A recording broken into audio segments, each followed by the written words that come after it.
talk about my favorite subject on the Sports PSP podcast, Babyface or Heel. Now, for those who may not know what Babyface Heel means in wrestling terminology, Babyface is a good guy, Heel is a bad guy, a tweener is someone in between. This is one, I'm going to go with this wide receiver. One of my favorite wide receivers growing up. Y'all probably may not like him because he played in y'all division. Steve Smith. He's honestly though, I would, Lord. Remember Ice Up Son? Ice Up Son, when he told Keith to leave on Monday Night Football. Remember that fight they had? Monday Night Football between the Patriots and the Panthers. And remember, in 2005, he had the Triple Crown. Guys his size should at 5'9", 190. 190. Guys at 5'9", 190 should not be dominating the field the way peak Steve Smith was, man. Even as a Falcon fan, you can't sit here and say you weren't entertained watching that brother on the football field at his peak. He was easily like one of the best receivers of the 2000s, even at his size. Him and Mushin Muhammad, though, they were excellent. That was fierce. That was a fierce tandem. That was the perfect combination of Mushin Muhammad being the possession guy who could give you a deep ball every now and then Steve Smith just blowing the top off the defense, just absolutely just being one of the ultimate deep threats in the league, being an amazing guy, yak yards after the catch. He could take a 2-yard in route and just 60 touchdown. The dude was just that talented. For me, I'm gonna go Babyface. That's where I got him. And the other reason why I leaned on Babyface, remember what he said to Jared Judy? You know what he said to Jared Judy. You know how much you a jag. You a jag. You just a guy. You're a jag. And then it's like, and it's funny because Jerry Jeudy had an amazing year in Cleveland, and you thought maybe he had finally figured it out. But then 2025, he went back to Jag status. He went back to Jag status in 2025. So it's like, one thing I give Steve Smith credit because from the standpoint of, this is what I'll say. They laughed at Steve Smith because he felt like Cooper Kupp was arguably the best wide receiver coming out of the draft his year when he got drafted. And people laughed at that tape. Look at what Cooper Kupp has done in the league. Steve Smith has a really good eye. And he should have a really good eye. He's one of the better wide receivers who have played in the league. So he should have a good eye as far as understanding the wide receiver position and who can play and who can't. He did a piece. He did a piece on us. We signed Jahan Dotson in the offseason. He did a piece on him talking about how much he loved Jahan Dotson and loved the fit in Atlanta. So if there's one thing Steve Smith's going to do, he's able to eye talent. He's able to eye situations. He's able to identify what works and what doesn't work. So people need to quit really kind of trying to go back and forth with Steve Smith about his knowledge at the wide receiver positions. If you do, you're an idiot anyway. The fact that so many people laughed at him about his Cooper Kupp tape, and then Cooper Kupp goes on to not only win a Super Bowl with the LA Rams, but has arguably the greatest wide receiver season of all time. So he must know a little something. But yeah, man, I got Steve Smith as a babyface. Now, has he done some things after the sport that might be a little questionable? But at the same time, we've heard other athletes getting themselves involved in other predicaments who shall remain nameless. I know, but let's face it. If it's true, we'll just say Steve Smith likes to boast about himself. We'll say Steve Smith likes to boast about himself a little bit. We'll say he likes to boast about himself a little bit. So, that's another conversation for here nor there. We've had Panthers receivers that have done way worse than absolutely. Ray Carew.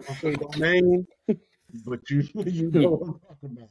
Ray Carew. Wide receivers by the Carolina Panthers, they have gotten way famous for a lot of dumbass reasons other than what Steve Smith did. So where's Steve Harvey when you need him to make a joke about that Panther wire? You're gonna get us kicked off the damn F. He's gonna get us kicked off that now. Don't have nobody come around here seeing about us later on. We All may I'm not saying have is the same type of we may not have the same type of attorney as Afro Man, so let's be careful now. all I'm gonna say is hide and go seek.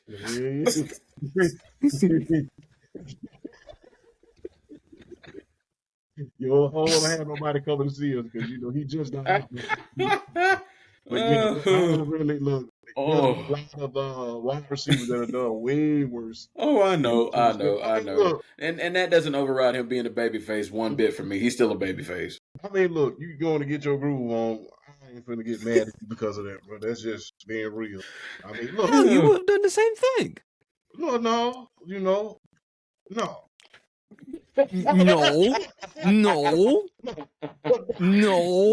No, bro, don't do that. So, Come on. No. Your ass would look at a beautiful woman like a nice piece of fried chicken. We don't believe in thievery like that. That's a whole nother conversation. If you single, you free game, but Yeah, I'm about to say we don't believe in thievery. We don't believe in thievery like that. That was thievery. Hey, I've been a victim of thievery, but I try not to. I try not to steal. So I have stolen, but that's another story for another day. Thou shalt not. One of the commandments. Thou shalt not. Thou shalt not. So,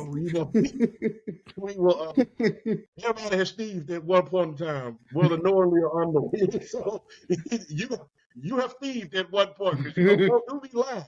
Or you've thought about it, or you felt like you could at some point. Hey, don't just be real. People do be lying. And I really don't belong to this house, but come to find out, hey, you really in the house. You really had a household, but that's another conversation. And don't tell you that to you on the baseball field in the bottom of the ninth. So I'm just being real. So they'll tell you that to you on the baseball field. So that's just how it goes. The walk off. Yeah, doing a walk off. But you have him as a babyface champ. I have him as babyface, man. I ain't got no look, man. People can say whatever they want to, bro. There's plenty of look. It's not like he went out there and committed a crime. And again, it takes two to tango, man. I'm not finna blame it all on Steve Smith because you went out there and you did what you did. So, hey, it is what it is. Things happen, people happen, and I think look, I'm gonna just be real, man. Keep matters private. I don't know what the hell happened, but dudes be thinking it's just okay for you to just air out your dirty laundry on the damn internet like that, bro. That is not the damn. Well, there are a lot of. Well, I'm sorry, but Jada Pinkett Smith kind of gave people the forefront to go on the air and air out their dirty laundry and shit. I'm gonna just be real. People can call it a double standard. No, I'm not. For the record, I'm not saying it's right. I'm just saying, what do you gain or benefit from by airing out your dirty laundry? Like I said, I'm not gonna say it's a double standard, but we as guys, we don't do that shit, man. You take an L, man, take that L in private, go out there, talk to Mr. Jack Daniels at the bar, call it a day. Don't be putting stuff on the internet because you make yourself look like a fool. I'm just gonna be real. There's plenty of times where you broke up with somebody and Jody came. There's plenty of time where Jody came to my house, and if you are an Army guy, you know exactly who Jody is. Where he came to your house and stole some, and then guess what? You just got to eat the L. That's how come they tell you when you go to the Army, ain't no sense in looking back. Jody got your Cadillac. Ain't no sense in going home. Jody got your girl and gone. And he didn't get one of us at one point. And look, when Jody come in your house and start stealing, then guess what? Just go to the bar and have a drink and then just let that be that. You ain't got to put it all on the internet, and try to ask somebody out. So that's crazy. That's bad business. That's foul behavior. So, but I like the competitor in him, man. The competitor in him is second to none. He was small in stature, but his aura was as big as anybody. Huge. There was two people in my lifetime that I hated playing when they was in the division. There's two people in particular. Steve Smith and that damn Drew Brees. Every time that I have went to the Georgia Dome and we have played Drew Brees, we've lost. So yeah, that's just it's crazy. You know what Steve Smith reminds me of so much? Believe it or not, Allen Iverson. Yeah. Because the little guy. Not the biggest guy in the world, but man, he is electric, and he plays. And despite the size, his heart, his rage, the competitive. I love the sound FX when he's the videos of him saying, "When you see me, when you see this face, that means I score." Mm-hmm. Yeah, he has the Heathcliff syndrome. What I like to call. Y'all ever heard of that cartoon Heathcliff? Yes. Yeah, he's this the And the only damn cat around there with a bunch of dogs. Like, what this cat doing out here with a bunch of dogs? He is a wide receiver. This dude think he a linebacker. So and let's not forget his statement game against Carolina in his first year against with Baltimore. Yes. Make sure y'all mow my lawn on the way back. No. I mean, torch them. Hey, man, look, spank them like a 2-year-old in Kmart, bro. That was crazy. So that was wild. I mean, you just can't ask for anything better than that. But Steve Smith, Babyface, man, like I said, man, people get their groove on every single day, man. Don't act like you ain't. Look, if you are don't lie to us, act like you ain't did. So I mean, and like I said, it takes two to tango. I mean, two people committed that crime, not just one. We're not gonna be doing no Malik Andrews bull jive around here, acting like that this dude just preyed upon somebody. No, you took yourself over there looking for a good time. You found yourself a good time. You went on back home and thought nobody was gonna notice that you got thieved on, and that's just how it went.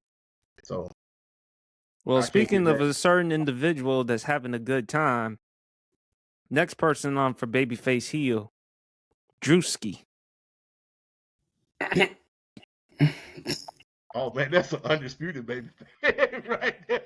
Are you just saying that right now because again I just showed you the video of him playing ball with Angel Fernandez? Well, even before that, man, Ruby Rose, man, you dating Ruby Rose. So, but hey man, look, man, that's the advantages when you big and funny, man. The ladies don't flock to you when you big and you funny. I still laugh. Remember the NFL honors, the Jackson Smith, the Jimba, Smith. Yeah, that guy. That was and Drewski is I don't know it's a bad, but the funniest skit that I ever seen him do is what's that skit? I'm trying to say it without saying it. Owned by the NASCAR skit. No, owned by the NASCAR skit. Which one? No, he was at this specific person's house and he had their robe on, walking around the damn mansion and every damn thing. And then he came. Then he said, tequila, all by a black man. Nobody if I do. And then he started drinking, and then the dude who we talk about pulled up behind it. And then you think it's so bad about to happen. Which, when certain trials started happening, they went back to that picture and made him a meme. But I'll never forget he said, "Oh, by a black man." And then I remember the guy said, "You get too comfortable in my house right about to take the damn robe off." That is crazy as hell. You walk into somebody's house, put their damn robe on. Don't put my robe on. What the hell wrong with you? Drewski is one funny guy, man. So that whole NASCAR skit just. Hey, and look, man.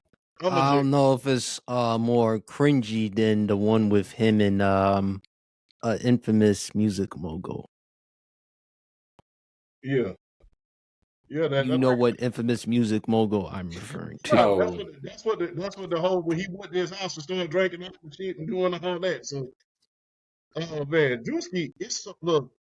What I like to see, man, is all of these content creators during COVID that I was watching. It's good to see Kai. It's good to see Speed. It's good to see Drewski. It's good to see all these content creators who kept us entertained during COVID. Now they at the picture.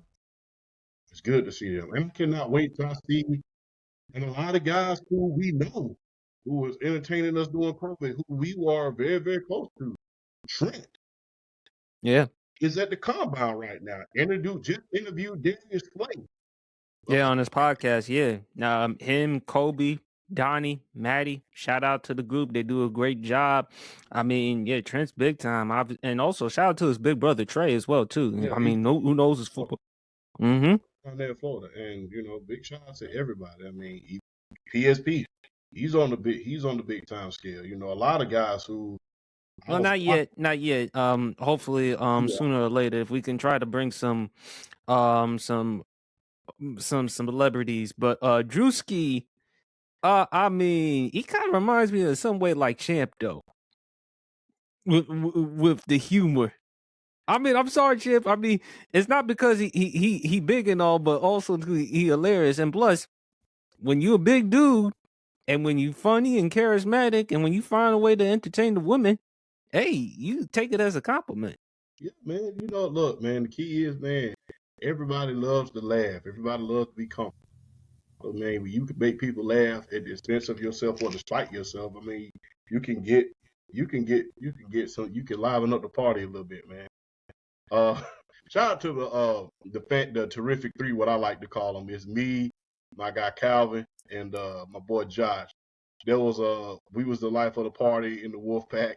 So me and those two guys, man, it was a written rule that we couldn't go to parties by ourselves because we knew we was gonna take over the party, get everybody live. So that was a time, it was a day and time. But Drewski is an undisputed babyface, man, and people these days people are gonna find a way to get you canceled, and I think that's the I think that's the I think that's a coup that everybody likes to run. Let's see who we can get canceled this week by bitching and moaning about something.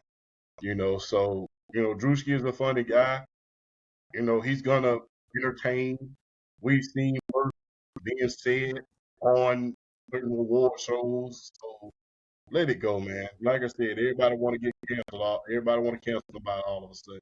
Hell, remember they tried to cancel him because he was they tried to cancel him because he was impersonating some of the black fraternities and he was impersonating the Q Dogs, you know. He was impersonating the Q Dogs and dudes getting online, getting all big out of people about it. Like, bro, everybody get made fun of. That's why it's comedy. You know, comedy. That I am here to entertain you. So if you're gonna get offended by it, you might well not even watch nothing. So Drewski, undisputed babyface. Hey man, look. Hey, remember what George Sandler said? Fine, funny. She made sure she included that. Fine, funny, fucking And money. fucking money. Exactly. So, hey, when you're batting 1,000, you're batting 1,000. Shout out to Drewski. Well, Drewski has a better chance of hitting Joy Taylor than Jason Whitlock, but that's a story for another day. For another day, bro. But Hey, I'm sorry, but I just, what? you brought up Joy Taylor. Fine, funny, and fucking money. What have to do with that? That peanut butter skin.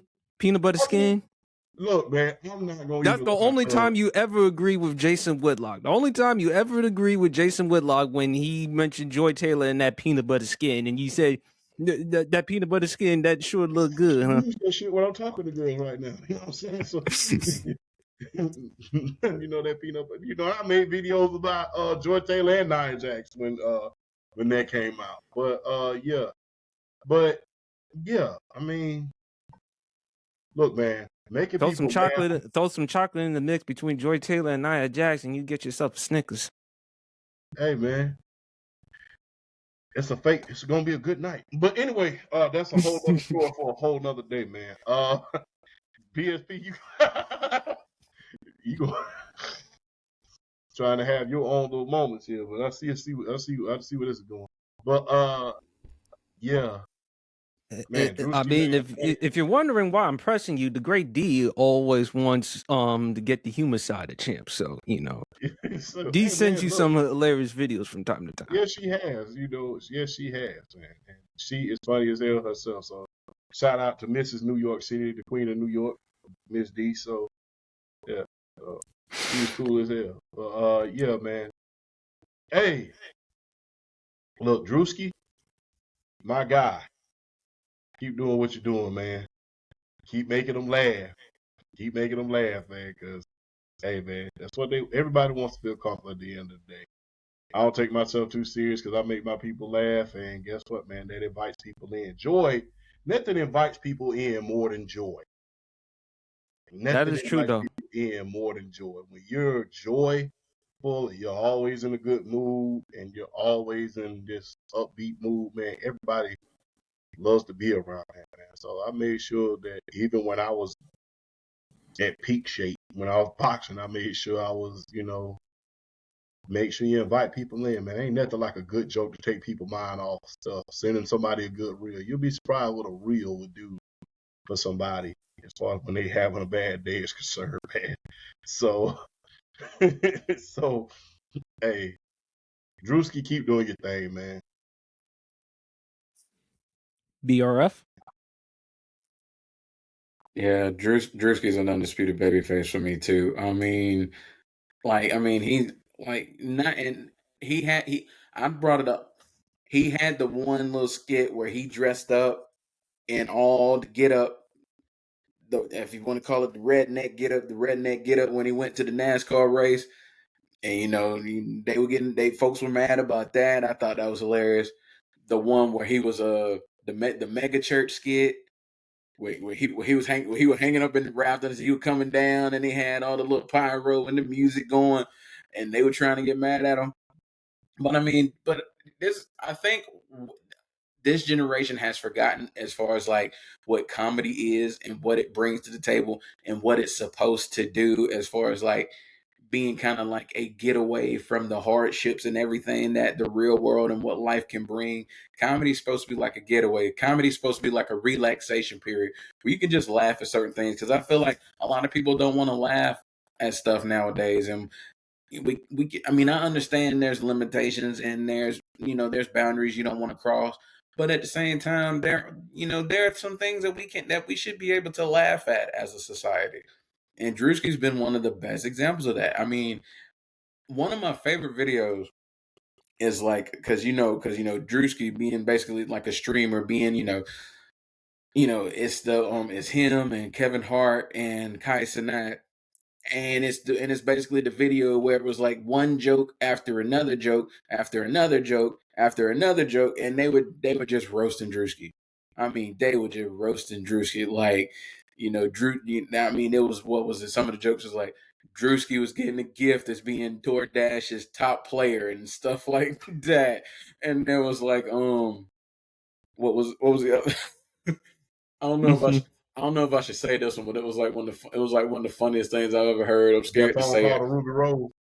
No, it was like a the way Drewski was looking at one point during the video, he had his face kind of scrunched up, and you could kind of see the lines in the middle of in between his eyes and his nose. And somebody was like, "Drewski," I'm scared to say it. Should I say it? Go ahead. And one of the viewers had like kind of donate. They donate to tell the joke, and they donated, and they was like Drewski looking like he's got a nutsack in the middle of his forehead.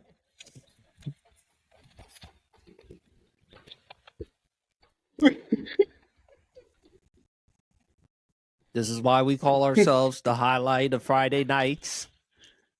This is why we bring entertainment for a reason. Because this is why we love doing whatever we want to do, and we are totally going to be unapologetic and not give a fuck. And trust me, if y'all saw the video and y'all saw how he had his face scrunched up, it was like a little line right there. Like, it was perfect. And I'm talking about, they were reeling off all type of jokes. They said this man had a face like Voldemort. What else did they say? They said it was one more that, like, oh my gosh, I'm trying to remember. Oh my gosh, they would light him up. It was just it was so bad. But that's one thing you have to respect. The great comedians, not only are they scared to tell the jokes, but they're not scared to take it back, because they know they can give you back what you give to them. And I think that's what make the great comedians great. And Drewski is like a prime example of that as far as like this day and age and this generation. So he's definitely a babyface. Shout out to him, because he's everywhere. Like, he's doing so much now. He's doing commercials and all this other stuff, man. Shout out to him. He's building a brand, and just coming from where he was to where he's at now. shout out to him, man. You can only root for guys like that who are trying to build a brand and make a name for themselves. Because ultimately, us being podcasters, us trying to get out in the scene as far as where we are today, we ultimately want recognition, and we want to get some notoriety and be famous and stuff like that. We want some things for ourselves. We ain't gonna, y'all. Let me tell you something. As much as we love what we do, there's an end game for this. We have goals. We have places where we want to get to ultimately one day. So I mean, you look at a guy like Drewski, you shout and you respect that, and you shout him out. So, but yeah, man, he's most definitely a He's babyface relatable because we look at him he's as one of extremely, us. exactly, extremely relatable. We look at a guy like Drewski, and it's just like, man, he came from the bottom, and look, he's right there. We want to get to where he's at. Extremely relatable. And those are the people you get behind at the end of the day, and that's the people you root for. So shout out to him. Yeah, he's definitely a babyface. All right, this one, he's my GOAT, Stone Cold Steve Austin. Babyface. Only reason why I was kind of reluctant, champ, because they'll bring up the DV incident with Steve back in 2002. But outside of that, babyface. This is a dude who revolutionized wrestling in the in the 90s. He was the top guy. You've often said it before, champ. You were a big WCW guy, but you transitioned to WWE because of Stone Cold. In my opinion, I've said before, he's my GOAT. You can argue Cena, got no problem. Taker, got no problem. Hulk Hogan, got no problem. Shawn Michaels, whoever it is, but I give Steve or Ric Flair, as you mentioned, champ. I give Steve the edge as far as GOAT because, and even Ric Flair said it himself, he considers Steve as his GOAT because of what Steve was able to do for WWE in the late 90s, even though it was only for like 5 years. But to go from where he was, kind of like with Cena, because Stone Cold Steve Austin, when he started off as Stunning Steve Austin in WCW. Then the tag team between he and Rest His Soul, Brian Pillman. Eric Bischoff fired him in 1995, and this is after he came back from Japan after he suffered a torn tricep. Best thing that ever happened to Steve, him going to ECW with the great Paul Heyman. Paul E. finally allowing somebody to express themselves in a way that at the time maybe they couldn't. And he felt that Steve would be the type of person who can do it because Steve was tremendous on the mic skills. I mean, Stone Cold Steve Austin, I can't say. There's one promo in which he did say about Stephanie McMahon back in 2005. It's offensive, but I cannot say it. You know the one that I'm referring to, champ. I'm not going to use that one. But Steve with the mic skills. Of course, Austin 316, the promo, how he came up with the character after watching Richard Kuklinski, the Iceman. For those who may not know, he was a member of the Mafia, cold-blooded, remorseless. Steve looked at the character and he felt like this was the type of guy to build Stone Cold Steve Austin. Then his ex-wife came up with the nickname for him after making him a cup of tea. And she told him, hey, drink it before it gets stone cold. Of course, the rivalry between he and Mr. McMahon in the 90s. You mentioned, champ, one of the things that led to the Attitude Movement was the WrestleMania 13 match between he and Bret the Hitman Hart. His t-shirts, for those who may not know, it's still one of the highest selling t-shirts, the Austin 316 ones, still to this day, and his impact. He ain't wrestling damn near 20 years. So that tells you how much he means to the wrestling business and how much he means to wrestling. And he was able to cross over because you saw Steve on Celebrity Deathmatch. You saw Steve on cartoons. You saw Steve on Regis, Rest of the Soul Regis show, Regis Philbin. You saw Steve able to do interviews with Howard Stern. Steve was able to cross over. And then, of course, he and The Rock, the rivalry as well. So when I look at Steve as a babyface, and for him to still have the success now because he's got his own beer thing. Mm-hmm. And when that glass breaks, champ, I know last year WrestleMania it didn't work out well. I think it had more to do with the fact that it was Vegas. But outside of Vegas, if he went to someplace in the South or somewhere diehard wrestling fans go to, and if you hear that glass break, it's gonna be ecstatic. But Steve, I view him as a babyface because he was the type of person you can relate to. He's the type of person you can go out and have a bar, go to a bar, have a drink with, and you envy. Because a lot of times our bosses ain't the easiest to deal with. A lot of times our bosses, heck, let's be honest, have treated us like shit from time to time. And Steve was the type of person who was like, F that, F F the boss, F what they told us to do, that type of stuff. Steve's our type of guy. F anti-authority. Steve was rebellious. He was a maverick. He wanted to do things his way, and it gravitated to a lot of people. So for me, I say babyface. Babyface, man. That's gotta say babyface. Look, everybody makes mistakes. I'll say that much. And I'll leave that at that. Stone Cold, he's very, very outspoken, not just in the Also, too, outspoken to the LGBTQ community. Yeah. In the political arena. That's what I was about to get ready to say. Great minds think alike. Yes, indeed. That's why I call you the New Jersey Gene. But Stone Cold, man, like you stated earlier, I was a big time WCW guy. Love WCW. And I'll never forget one of my good friends in elementary school. He's like, "Hey man, he said, what wrestling do you watch?" I said, "I watch WCW." He said, "Man, look, trust me, man. I want you to turn over when it's a commercial or something, watch Stone Cold." I said, I'm like, "Who the hell is Stone Cold?" I said, "Hey man," he said, "Trust me, you'll love it." He said, and he told me that, and I turned it one night. I turned it over and watched, and I'm like, "Okay, cool." And then next thing you know, you start watching WCW less and less and less and less to the point where you just, hey, I stopped watching WCW completely. I think by the time 1999 got here, I was done with WWE. I was already watching the WWE.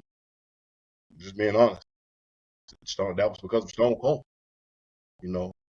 Now don't get me wrong. You'll flip it on WWE, see what's going on, then you'll flip it back over. But for the most part, I was watching WCW. Harlem Heat, the tag team division. The Luchadors, Yes. cruiserweights. Those knockdown drag out matches. Chris Jericho, the Big Show, when he was part of the Dungeon of Doom, and the NWO. But once, one of my friends told me about Stone Cold, and I want to watch more and more Stone Cold. Stone Cold's an undisputed babyface, man. Undisputed. Carried the wrestling industry on his shoulders for years. And you got to think about this. His ascension, he was one of the sole reasons for the ascension. Remember, during the years, I will say WrestleMania 12 on back. Yes, I'm that old. I remember WrestleMania 12, the Iron Man match. WrestleMania 12 on back, you had moments. You've had moments. I think WrestleMania 13, up until that point, after the Iron Man match, that was a point where the entire card was great. And it was due to that triple main event. Remember, that triple main event was great. You had the Royal Warriors and Ahmed Johnson versus the Nation of Domination in the Chicago Street Fight. You had the submission match between Stone Cold and Bret Hart and Psycho Sid, rest in peace, versus The Undertaker for the WWE title. That was one of the best triple main events that you ever want to see. All of the matches were good. All of the matches had great storyline. And that was just shifting into the Attitude Era.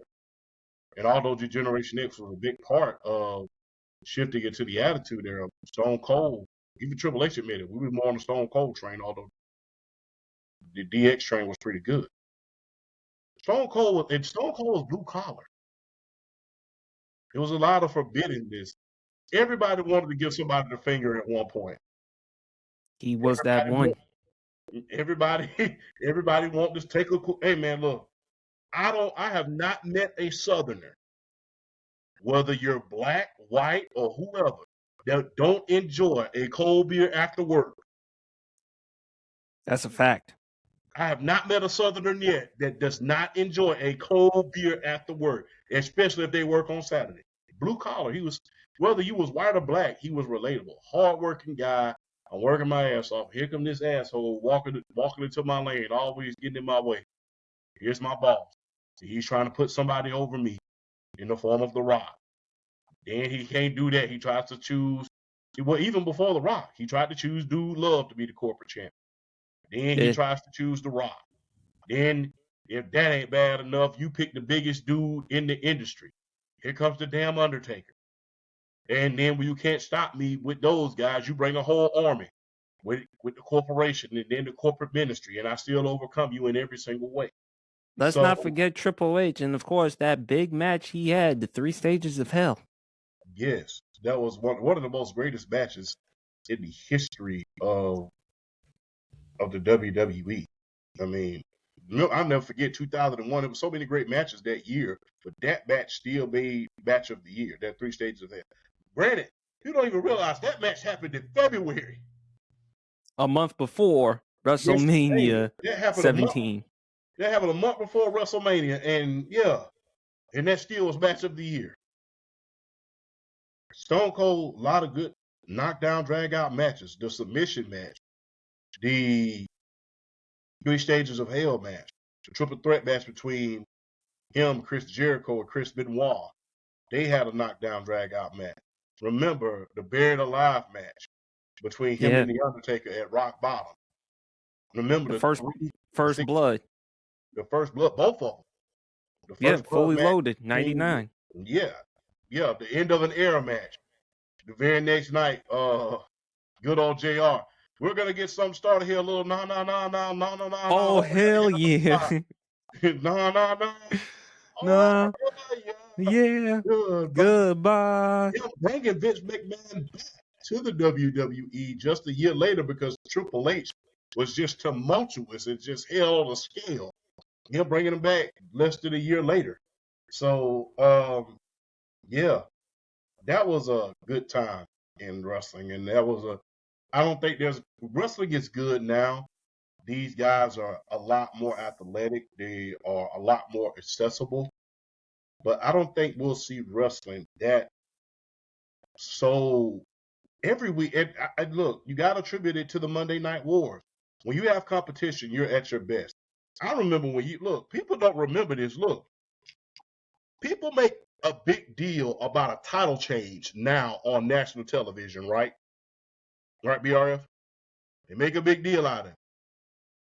Right? They make a big deal. Oh, yeah. Oh, absolutely. Absolutely. But look, I remember distinctly, you could turn it on Monday Night Raw and see a Hell in a Cell match. I remember there was a time that you could turn to SmackDown and see a casket match. We even saw an Inferno match live on Raw between The Undertaker and Kane.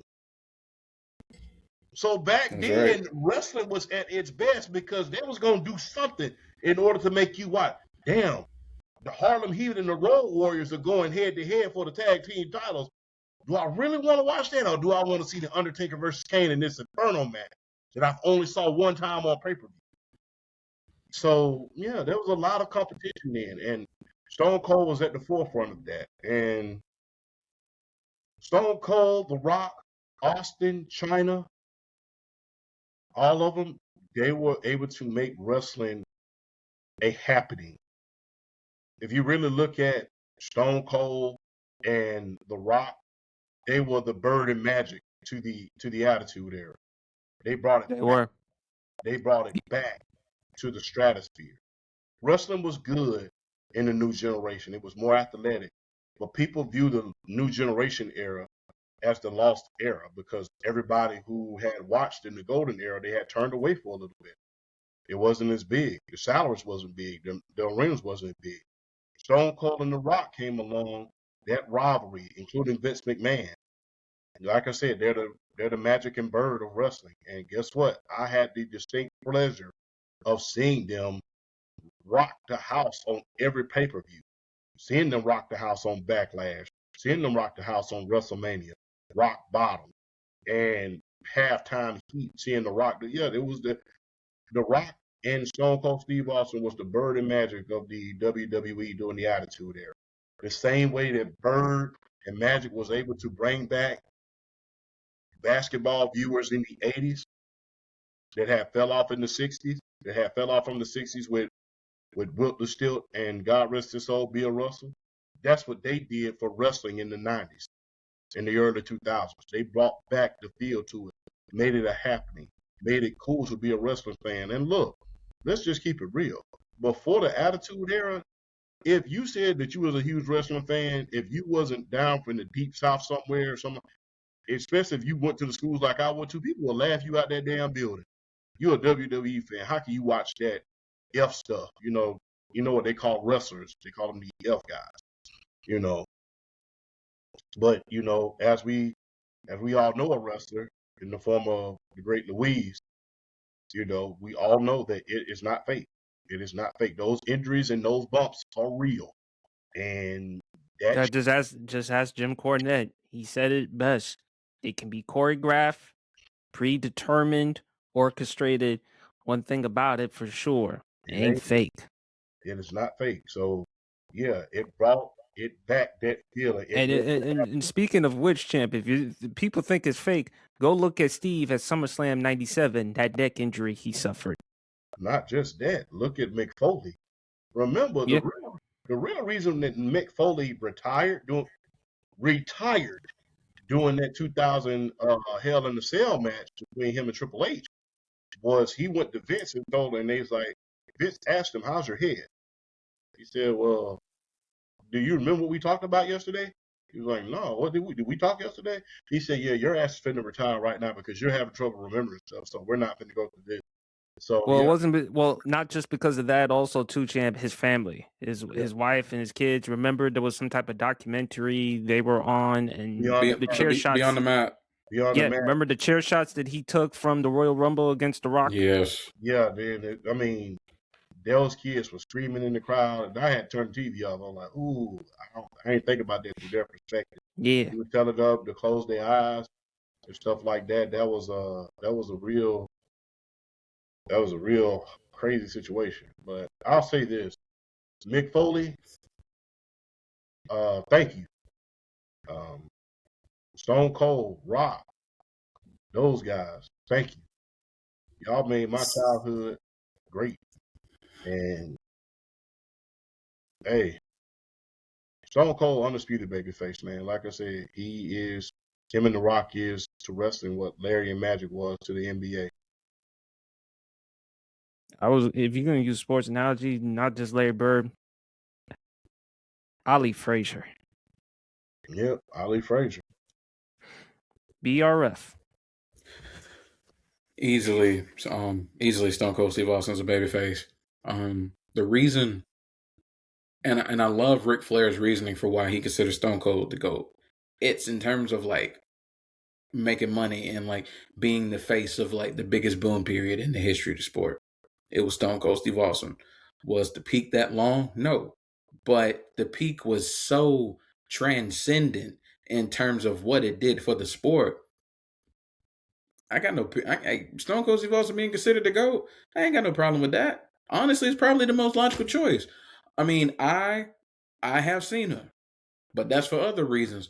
But you also have to. But there's a multitude of reasons as far as like why you may have someone as your GOAT in ring performance. Like who did what in terms of box office for the sport? Like just flat out being, even you can talk about it being predetermined all you want to. I look at John Cena from a standpoint of reinventing himself enough to keep himself relevant, even though he didn't change his character all that much, but yet maintaining a level of relevance over a period of time that we really had never seen. So, but Stone Cold Steve Austin, so many memories, so many moments, so many great matches, because we remember him from his WCW days. We remember how technically sound of a wrestler he was in WCW, the matches he had with Ricky Steamboat, like just being one of those workhorse guys in WCW, making the United States Heavyweight Championship, the World Television Championship, two of the more prestigious championships in the whole sport, not even being your world title, but just being those championships that workhorse guys, that work rate guys would go at, because you knew if you won those, they were ultimately a step in the right direction as far as wanting to be the WCW World Heavyweight Champion at the time, which honestly, in my opinion, is still the prettiest belt in the history of wrestling.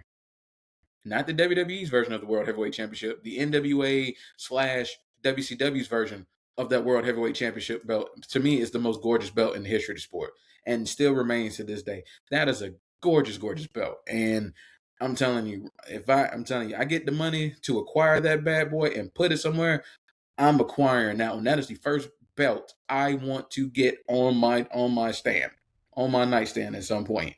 But yeah, like even after the SummerSlam neck injury with Owen Hart, and then he came back, the matches he was able to put on. Champ brought up 3 Stages of Hell with Triple H. I mean, you look at all the main events with The Rock. All of the main events with The Rock were amazing. You look at his rivalry with Mick Foley, whether it was Mankind, whether it was Dude Love.